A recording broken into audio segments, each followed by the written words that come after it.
से सबसे ज्यादा निवेदन है, सबसे ज्यादा निवेदन है मेरी बेटियों से, इस हाथ को एड़े तेड़े नत्थु खेरे के हाथ में मत दे देना।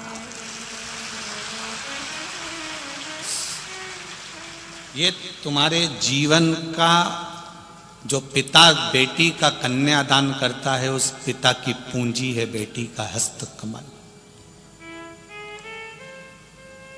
हर किसी को नहीं दिया जाता। जरा सा बॉडी शॉडी बना ली, जरा सी गाड़ी घोड़ा ले आया, 2-4 बार तुमको चाउमीन खिलाने ले गया और तुमने अपना हाथ उसके हाथ में दे दिया। बहुत सोचिए, बात भी किसी के सम्मुख में मत कहो और हाथ भी किसी के सम्मुख में मत दो। बात भी मेरे शंकर के पास जाए और ये हाथ भी, इसमें बहुत सी रेखाएं उल्टी सीधी होती है। हो सकता हमारे भाग्य में कहीं दुख लिखा हो, कष्ट लिखा हो। तो जब जब मंदिर में जाओ, शंकर के मंदिर में जाओ तो जल चढ़ाकर शिव जी के जल को हाथ में झेल लो, और राम कृष्ण के मंदिर में जाओ, दत्त के मंदिर में जाओ तो पंडित जी, संत, गुरु, साधु आपके हाथ में चरणामृत दे तो इस हाथ को आगे कर दो। क्यों? चरणामृत का जल, शंकर भगवान का चढ़ा हुआ जल, गुरु जी के हाथ का प्रसाद, परमात्मा के हाथ का जल जब हमारे हाथ में आएगा तो रेखा कितनी भी उल्टी हो वो सीधी होती चली जाती। तुम मंदिर में जाओ, तुम्हारे यहां भी बहुत सारे मंदिर है। लक्ष्मी नारायण का मंदिर होगा, वेंकटेश भगवान का मंदिर होगा, दत्त मंदिर होगा, राम जी का मंदिर होगा, कृष्ण भगवान का मंदिर होगा, गुरु जी का मंदिर होगा, शंकर जी का मंदिर होगा। उस मंदिर में जाना, पंडित जी आसन लगा के बैठ जाते हैं, बोलो सही है कि गलत है? और वो एक पंचपात्र से तुमको देते कि नहीं देते चरणों तक? अरे बोलो तो जम के देते हैं। पंडित जी ने कभी तुमसे यह किया मुंडा फाड़ो, और पंडित जी ने कहा लो मैं तुम्हारे मुंह में डाल देता हूं, बोला कभी ऐसा? नहीं। उन्होंने एक बात जरूर की, हाथ आगे करो, बोला कि नहीं बोला? हाथ आगे करो। पंडित जी क्यों बोल रहे हैं कि हाथ आगे करो? पंडित जी कह रहे हैं हाथ आगे करो, और वो हाथ इसलिए आगे करो क्योंकि हाथ आगे कर कर जब तुम भगवान का चरणामृत प्रसाद इस हाथ में लेते हो तो हाथ की उल्टी रेखाएं अपने आप सीधी होना चालू हो जाती हैं। हाथ आगे करो, और वो हाथ परमात्मा की सेवा में आगे करना, परमात्मा की भक्ति में आगे करना।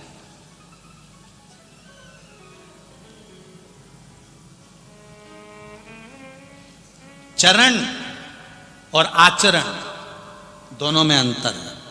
चरण तुम्हें मंदिर तक लेकर चले जाएंगे, और आचरण भोलेनाथ तक लेकर चले जाएंगे। अंतर है दोनों। चरण तुम्हें मंदिर तक ले जाना है, चरण तुम्हें शिव कथा तक ले जाना है, चरण तुम्हें गुरु के दरवाजे तक ले जा रहे हैं, चरण तुम्हें परमात्मा की चौखट तक ले जा रहे हैं, चरण तुम्हें तीर्थ तक ले जा रहे हैं, चरण तुम्हें सदगुरु की शरणागति तक लेकर जा रहे हैं। पर तुम्हारा आचरण, तुम्हारा व्यवहार, तुम्हारा भजन, तुम्हारा स्मरण, तुम्हारी भक्ति और तुम्हारा भगवत कीर्तन, तुम्हारा किया गया अच्छा कर्म तुम्हें भगवान के करीब लेकर जा रहा है। मंदिर तक ले जाने की गारंटी इन चरण की है, पर परमात्मा तक ले जाने की गारंटी इस आचरण की है, इस मन की है, इस चित्त की है। परमात्मा तक आचरण लेकर जाएगा।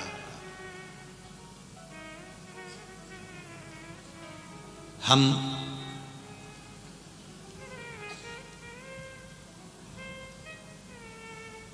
एक बात अपने जीवन में ध्यान में रखें आप, हमारा जो मनुष्य का जो देह होता है, मानव का जो शरीर होता है, ये बड़ा विचित्र शरीर होता है।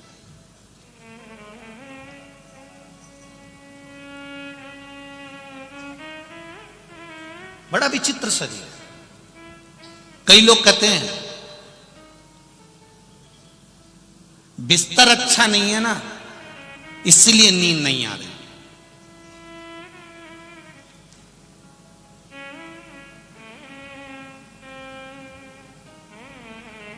मैं आप सबसे पूछना चाह सकती, कोई डनलप का गद्दा, इतने सारे लोग बैठे हैं, इसमें से किसी किसी के घर में तो इतना मोटा भी गद्दा होगा, इतना जोरदार होगा, एसी भी लगा होगा, डनलप का गद्दा भी होगा, सोफा भी होगा, सब कुछ होगा, उसके घर में सारा सुख होगा। पर पूछो, रात को 12-12 बजे तक नींद नहीं आती, करवट बदलते रहो, नींद ही नहीं आ रही है। फिर पति से कह रही मुझे नींद नहीं आ रही, ना जान। पति बोले, कभी कभी पति बोल देता है मुझे नींद नहीं आ रही, एसी बढ़ाया, एसी डाउन करा, पानी पी लो, पानी पिया, गोली खाई तो भी नहीं आई, रात के 3 बजे फिर उठ के बैठ गया। आखिर नींद क्यों नहीं आ रही? क्योंकि हमने गद्दा तो बड़ा ले लिया, हमने गद्दा तो मोटा बना लिया, हमने एसी भी लगवा लिया, पर इस दिल को महादेव से नहीं जोड़ पाए, इसलिए वो नींद चली गई। सुकून मिलता है सच्चा सुख केवल भगवान तुम्हारे, बोलो बोलो जम के बोलो, चरणों में सुकून मिलता है, सुकून। तुम यहां देखो, रात को कोई आए हो तो यहां पर कभी दर्शन करना, रात के लोग जो रुकते हैं उनको, कम्बल पे सो रहे हैं, कारपेट पे सो रहे हैं, गद्दे पे सो रहे हैं, रात भर भजन चलता है, 11-12-1 बजे तक लोग नाचते रहते, कूदते रहते, भजन करते रहते, और सवेरे फिर कितने घंटे की नींद लेते होंगे इस कथा में, कितने घंटे की? ये बैठने वालों से पूछना कभी, 2 घंटा चैन की नींद सो गए तो सो गए होंगे, नहीं तो भगवान की भक्ति में ऐसे डूबे रहते, उनका भजन चलता रहता, भजन। सवेरे उठे, तैयार हुए, फिर बैठ गए, शाम हुई, फिर अपने काम में लग गए और भजन करने में लग गए। और वो नींद जो 2 घंटे की लेते हैं, वो इतनी सुकून की नींद लेते हैं कि उनको ये मालूम ही नहीं पड़ता कि डनलप के गद्दे पे सो रहे हैं कि गोदड़ी पर सो रहे हैं। सुकून। भजन में नींद क्यों आती है? शादी में तो नींद ही नहीं आती, किटी पार्टी में तो नींद ही नहीं आती, कहीं जन्मदिन की पार्टी हो, होटल में पार्टी हो तो 12-1-2 बजे तक तो कोई नींद का काम ही नहीं है। पर हम तो दिन में कथा में बैठे 2 बजे तो भी कभी कभी आंख में झपकिया, कभी कभी झपकी आ जाती। गुरु जी क्यों ऐसा होता है? हमने कहा बच्चा पूरी मोहल्ले में खेलता रहता है, बच्चे को कहीं नींद आती है मोहल्ले में? बोलो बोलो जम के, नहीं आती। वो बच्चा पूरे मोहल्ले में खेलने के बाद अपने घर आता है, माँ की गोद में बैठता है, पापा की गोद में बैठता है, पिता की गोद में बैठता है। माँ की गोद में बैठते से ही, पिता की गोद में बैठते से ही पिता माता उसके ऊपर हाथ रखते हैं और बच्चा गोदी में ही सो जाता है। वो बच्चा गोदी में सो गया, पूरे मोहल्ले में कहीं जाकर नहीं सोया तो माँ की गोद में, पिता की गोद में सोया। उसी तरह उस बच्चे को जो सुकून मिलता है वो माता और पिता की गोद में मिलता है, और आपको जो सुकून मिलता है वो शिव महापुराण की कथा में मिलता है। इसलिए थोड़ी थोड़ी कभी कभी थोड़ी थोड़ी कभी जब आ भी जाए तो कोई बुरी बात नहीं है, समझ लेना आज मेरे पिता ने, मेरे भोलेनाथ ने हाथ रख दिया है, इसलिए सुकून में सो रहा। मेरी माँ की गोद में आज मुझे सोने का मौका मिला है, सुकून।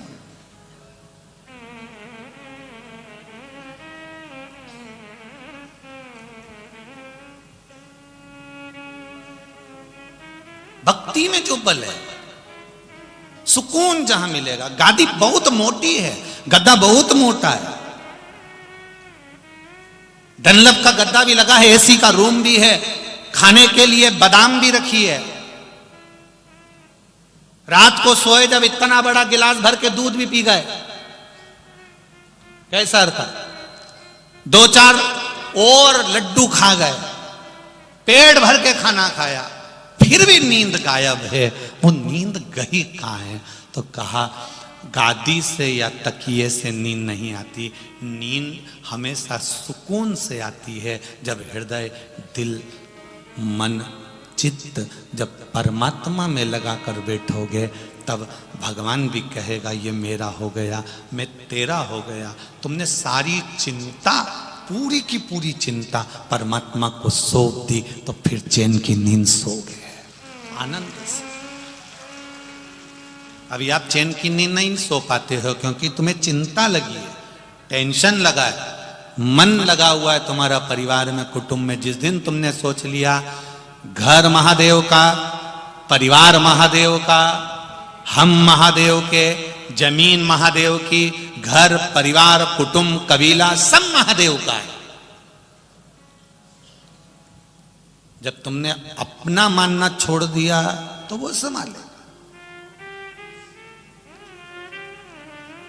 परंतु जब तक हमारे भीतर आसक्ति है, एक कई माताएं, ये देखना है, मालेगांव की भी माताओं को देख लेना तुम, और चाहो तो जालना की, मालेगांव की, चलकरेंजी की, सोलापुर की, धूलिया की, तुम चाहो तो मध्य प्रदेश की एक एक जगह की, गुजरात की, चाहे हो कहीं की भी माताओं को देख लेना। ये कभी कभी अकड़ में कह देती है वो तो मैं जिंदा हूं इसलिए घर चल रहा है, जिस दिन मर गई आटे दाल का भाव मालूम पड़ जाएगा। ये कभी कभी अकड़ में कह देती है मैं जिंदा हूं तो घर चल रहा है, जिस दिन मर गई ना आटे दाल का भाव मालूम पड़ जाएगा। तो जो इतनी अकड़ में कहे तो उससे कह दो आधा घंटा मरी जा मर जा, आधा घंटा मरी जा, उससे क्या होगा? नहीं मर तू तो आधा घंटा मर जा। तुम्हें लगता है कि मैं दुकान चला रहा हूं, मैं घर चला रहा हूं, मैं परिवार चला रहा हूं, मैं रिश्तेदारी निभा रहा हूं, मैं कर रहा हूं, परंतु इस सोच में मत रहना कि तुम कुछ कर रहे हो, वो तो मेरा महादेव इस शरीर से करा रहा है तो तुम कर रहे हो। जिस दिन तुमने सोच लिया कि मैं कर रहा हूं, एक छोटी सी उंगली मेरा महादेव जरा सी हिलाता है और वहां से पवन चलती है, हवा चलती है, शरीर में लग जाती है, उसकी उंगली हिलती है तो हमारा पूरा शरीर हिलना बंद कर देता है। तब बता दुकान पे बैठ के जब शरीर नहीं हिले, तब चल के बता, तब जाके बता कि मैं करता हूं, मैं दुकान चलाता हूं, मैं करता हूं, मैं कर रहा हूं, मैं कर रहा हूं। अरे भाई तुम नहीं कर रहे, जिसने जन्म दिया वो कर रहा। ये हमारी सोच गलत हो गई है, ये हमारे विचार गलत हो गए, हमारी दृष्टि गलत हो गई है कि हम कुछ कर रहे हैं, कुछ नहीं। मेरा आपकी कृपा से सब काम हो करते हो भोले बाबा, मेरा नाम हो रहा है, मेरा आपकी कृपा से सब काम हो रहा है। ये उसकी कृपा हुई, इसलिए ये शरीर हम आपकी बात नहीं कर रहे, उसकी कृपा हुई तो ये शरीर, ये जिह्वा शिव महापुराण की कथा कह रही है, और उसकी कृपा हुई तो आपका शरीर कथा को सुन रहा है, उसकी कृपा हुई तो ये दादा भाऊ से कथा करवा रहे हैं, उसकी कृपा हुई तो अपन सुन रहे हैं। हाँ, इन्हीं से बात चल रही थी हमारी, तो कह रहे थे कि गुरुजी साल 2 साल में कहीं ना कहीं पुण्य का कार्य अपने मालेगांव में होते रहना चाहिए। ये सीख मिल गई शिव महापुराण से, साधुवाद, कुछ ना कुछ भगवान का स्मरण होता है, चलता है। भजन में, मन में, चित्त में, बहुत छोटा सा जीवन है, बहुत छोटा सा।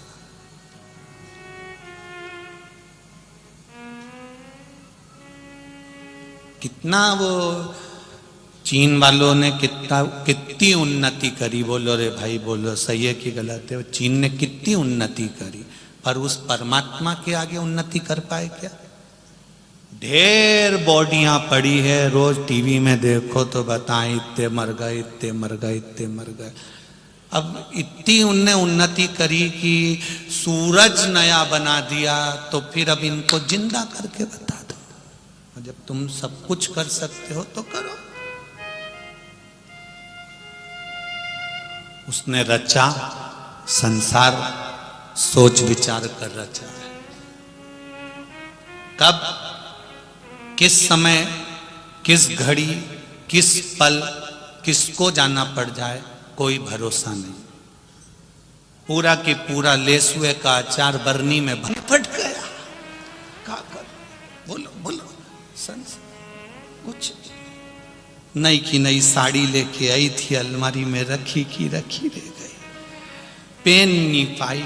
ऊपर जाती जाती यमराज से कह रही वंश मोर, एक बार फिर से छोड़, मैंने अभी लाल वाली ली है, एक बार पेन तो लेने दे। तुरंत यमराज बोला चल, नहीं पहनने देना, चल। इसलिए आपसे निवेदन है, जितनी अच्छी अच्छी रखी हो सब पहन लो, ऊपर जाके दुख नहीं होगा कि मैंने ये पहनी नहीं। पहन लो। ये जीवन बड़ा बड़ा विचित्र है, बड़ा। इसको किसी ने पत्र लिखा, वो पत्र कमरे में पड़ा है हमारे। वो हम जिस गाड़ी में कल गए थे, उस गाड़ी में किसी ने पत्र दे दिया था, वो पत्र हमारा कमरे में रखा। उन्होंने कहा क्यों गुरुजी, हमारे यहाँ पर मालेगांव में इतने सारे महाराज आते हैं, इतनी ज्ञान की बात करते, इतनी विद्वत्ता की बात करते, तुम्हें सास बहू से फुर्सत नहीं मिलती? कभी इधर की बात कह दो, कभी उधर की बात कह दो। अब उसने पत्र देकर चले गया, हम जवाब नहीं दे पाए, तो हमने कहा चलो आज मौका मिला है, हम आपसे एक बात पूछें। तुम्हारे घर में इतने बड़े बड़े भगोने रखे, बर्तन इतने बड़े बड़े, इतने बड़े, खाना बनाया नहीं। जो छोटे बर्तन होते हैं वो हर कभी काम में आ जाते हैं। प्लेट, कटोरी, चम्मच, गिलास, लोटा, भगोनी, जो छोटे होते हैं वो बार बार चाय बनाने में काम आ जाते हैं। इसलिए हम बड़े बर्तन प्रयोग नहीं करते, हम छोटे बर्तन में काम निकाल लेते हैं। छोटी बात, सास बहू के बात से, परिवार की बात से, छोटी छोटी बातों से हम अपने आनंद की बात आप तक पहुंचाने का प्रयास कर देते हैं, जिससे काम आ जाए। बड़ा काम नहीं आएगा। हमेशा काम आता है तो छोटा ही बर्तन काम आता है। यहां भी देख लेना पूरी कथा में, छोटे बर्तन कितने काम आ रहा है,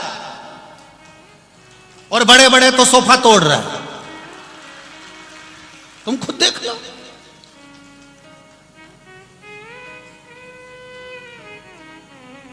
किसी को बुरा लग जाए तो कोई बात नहीं, चलेगा। बड़ा बर्तन कितना काम आ रहा है? कोई बड़ा बर्तन काम आएगा नहीं, छोटा बर्तन काम आएगा। जितने छोटे, कोई कहे हम बहुत छोटे आदमी, हमारा गांव बहुत छोटा सा, हमारा परिवार बहुत छोटा सा, हम ऐसे, हमारे पास धन नहीं, धन भी छोटा, हमारे पास कुछ भी नहीं। चिंता मत करना, हमेशा छोटा ही काम आता है, बड़ा किसी काम का नहीं। बड़ा तो केवल वो बड़ा बर्तन हमेशा ऊपर अलमारी में टांग पे जमा रहता है, वो तो कभी कभी उतरता है। इसलिए छोटे बनकर ये मत सोचना कि तुम छोटे हो। छोटा इतना प्रबल होता है कि उसका प्रयोग हर जगह होता है। छोटा, एक कपड़ा फट गया, कपड़ा फट गया, अब इसको जोड़ने के लिए तुम वो बोरा सिलते हैं, वो सूजा लिया, या फिर कोई और बड़ा सामान लिया, तो उसका कोई फर्क नहीं। छोटे में जो सुख है, छोटे में, वो हर जगह पर काम आ जाता है। छोटा हर जगह,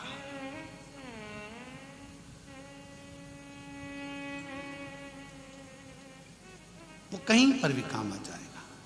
अब ये माताएं बैठी हैं, तुम में कितनी माताएं जो इतना बड़ा बड़ा सामान लेके आई या इतना बड़ा बैग लेकर आई? कोई इतना बड़ा बैग नहीं लाई, घर में जो सबसे छोटा बैग हो वो लेके जाऊंगी। छोटा बैग क्यों?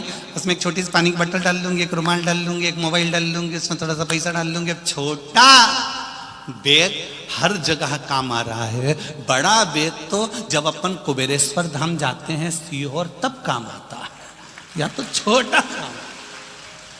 जब तीर्थ जाओ, उज्जैन जाओ, त्र्यंबकेश्वर जाओ, नासिक जाओ, तुम कहीं भगवत भजन में जाओ तो वहां फिर बड़ा बैग ले जाओ, पर छोटा हर जगह काम आ जाता है। उसी तरह शिव महापुराण की कथा को छोटे छोटे रूप में लेकर उसको तुम्हारे तक पहुंचाने का प्रयास करते हैं, जिससे कभी भी तुम अलमारी में से साड़ी निकालोगी तो तुमको याद आ जाएगी कि मुझे ये साड़ी पहनना है, सियोर वाला महाराज बोला था, वरना बाद में ऊपर जाके याद आएगी। पहन उसको, पहनना है। अंत समय प्रभु आना पड़ेगा, वचन दिया तो निभाना पड़ेगा। आए ना आए प्रभु कुटुंब कबीला, अंत समय प्रभु आना पड़ेगा, वचन दिया तो निभाना पड़ेगा। छोटी बात से हमको हमारे जीवन में उतारना, बहुत बड़ी बात कर कर, बहुत विद्वत्ता की बात कर कर, मालूम पड़े हमने कह दिया तुम्हारे सिर पे से निकल जाए तो क्या मतलब की ऐसी कथा? फिर तुम पड़ोसन को कोनी मार के कह रही क्या बोला महाराज, क्या बोला? अब पड़ोसन उसको समझा रही, बोला तो था कुछ, मैंने भी सुना तो था। तो उसने बगल वाली से पूछा तूने सुना महाराज क्या? हाँ, 2 बार मुंडी इधर करी थी, 1 बार उधर करी थी, बोला था। अब घर जाते जाते फिर आखिरी में पति ने घर पर पूछ लिया, कथा में अपन गए थे, तुमने सुना था? क्या सुना था? पता नहीं, मेरे को तो मालूम भी नहीं, बगल में छोरा रो रिया था तो मेरा ध्यान वहां चले गए, मेरे को नहीं मालूम। अब छोटी सी बात तुमको याद रह जाएगी कि अलमारी खोली, साड़ी नीचे गिरी तो तुम्हें समझ में आ गया निसाब पहनना जरूरी है, साड़ी अपनी है। अपने जाने के बाद लोग ऐश करेंगे, अपनी साड़ी अपनी बहुवन पहनेगी, उसने कभी अपने को एक साड़ी नहीं दी और वो अपनी पहने, अच्छा बन तो पहन के छोड़ के जाओ, पहनो, पूरा प्रयोग करिए। मनुष्य की देह मिली है, मानव का शरीर मिला है, खुश होकर जाओ, जिंदगी पूर्ण एंजॉय से जियो। जिंदगी एंजॉय से जीने का मतलब यह नहीं है कि जिंदगी को नशे में डुबो दो। आज के जमाने के नवयुवक बच्चे, आज के जमाने की नवयुवक टीम 31 का मतलब समझती है कि नशे में डूबना है। शिव महापुराण की कथा कहती है 31 का मतलब नशे में डूबना नहीं, साल के बदलने का मतलब है कि भगवान की शरणागति में जाकर माता पिता की सेवा करना है। यह हमारा नूतन वर्ष का एक आनंद। नशे में डूबकर नूतन वर्ष नहीं होता, भगवान की भक्ति में डूबकर नूतन वर्ष होता है।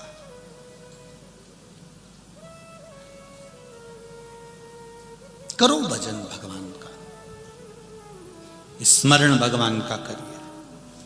किसी को भी मेरे भोलेनाथ ने हल्का नहीं बनाया, मेरे परमात्मा ने तुमको भेजा तो कीमती बनाकर भेजा। जैसे एक नोट होता है, सिग्नेचर जिस नोट पर नहीं होते वो नोट की कोई कीमत नहीं होती। गवर्नर के सिग्नेचर हो गए तो नोट की कीमत हो गई। जैसे नोट पर गवर्नर के सिग्नेचर हैं तो नोट की कीमत है, उसी तरह जब हम माँ के गर्भ में आए थे तब उस परमात्मा ने अपना हाथ का सिग्नेचर कर कर भेजा है, तो हम भी भगवान की कृपा से श्रेष्ठ हैं। नोट से ज्यादा कीमती, धन से ज्यादा कीमती। समझो उसकी भक्ति का बल, उसकी भक्ति का, विश्वास का बल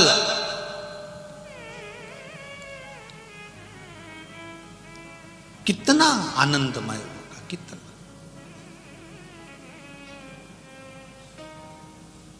पुण्य कमाने के लिए बहुत सारे मौके मिलते हैं, पर पुण्य व्यक्ति का कहां समाप्त हो जाता है ये वो समझ नहीं पाता।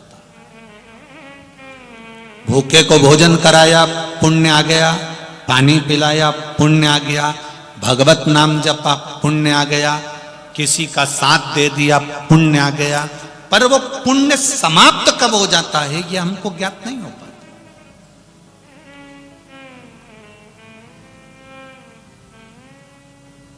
करो, भगवत स्मरण करो, भजन करो, कीर्तन करो, पर एक बात का स्मरण अपने साथ में ये भी रखो कि पुण्य किसी साधारण व्यक्ति की सेवा से हमको प्राप्त हो सकता है। संत एकनाथ जी महाराष्ट्र के बड़े बड़े विद्वत संत। एक बार संत एकनाथ जी ने अपने साथियों से कहा, शिष्यों से कहा, साथ वालों से कहा, मेरा मन कर रहा है कि प्रयागराज चलें, त्रिवेणी संगम में जाकर स्नान करें, त्रिवेणी संगम का जल लेकर, कावड़ लेकर रामेश्वरम में जाकर भगवान शंकर को चढ़ाएं। तो किसी ने पूछ लिया, गुरुदेव त्रिवेणी का जल ले जाकर हम रामेश्वर में चढ़ाएंगे, उससे क्या होगा? संत एकनाथ जी ने कहा, बहुत पुण्य की प्राप्ति होगी, चलो अपन चलते हैं। सारे गांव के लोग संत एकनाथ जी के साथ में त्रिवेणी चले गए। त्रिवेणी में सबने स्नान किया, गंगा यमुना सरस्वती का स्नान कर कर, त्रिवेणी संगम का स्नान कर कर, संत एकनाथ जी के साथ सबने कांवड़ बन ली।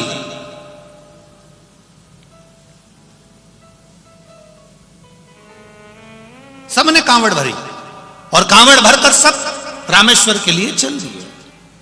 सब चले, मुख में भगवत नाम, राम कृष्ण हरि राम कृष्ण हरि राम कृष्ण हरि राम कृष्ण हरि राम कृष्ण हरि जय राम कृष्ण हरि राम कृष्ण हरि जय राम कृष्ण हरि राम कृष्ण हरि जय राम कृष्ण हरि राम कृष्ण हरि राम कृष्ण हरि